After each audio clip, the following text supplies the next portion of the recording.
Sa gitna ng kanyang biyahe patungong Asia, gumawa ng hindi inaasahang stopover si dating US President Donald Trump sa Qatar, kung saan nakipagpulong siya sa Emir ng Qatar at sa Prime Minister. Ayon sa mga insider, ang pagpupulong ay tumagal ng halos 2 oras at tinalakay ang kalakalan, enerhiya at seguridad sa rehiyon. Bagamat hindi opisyal na bahagi ng kanyang itinakdang itinerary, itinuturing itong strategic move na nagpapakita ng patuloy na impluwensya ni Trump sa pandaigdigang larangan ng diplomasya.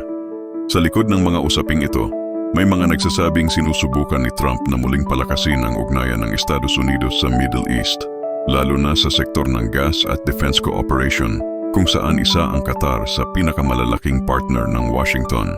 Para sa mga diplomacy watchers at investors, malaking senyales ito ng posibleng paghubog ng bagong balance of power sa pagitan ng US, Asia at Gulf region.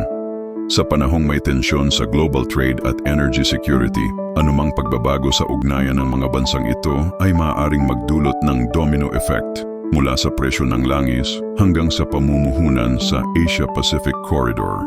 Analysts ngayon ay nakamasid dahil kung magbunga ang mga pag-uusap na ito, maaaring magbukas ng bagong yugto sa US Middle East diplomacy na may direktang epekto sa mga merkado ng Asia sa susunod na taon. Ipinunturin ng ilang observer na ang timing ng pagpupulong ay hindi aksidente. Maaaring bahagi ito ng mas malawak na plano ni Trump na muling iposisyon ang Amerika bilang sentro ng pandaigdigang impluwensya bago ang 2026 elections.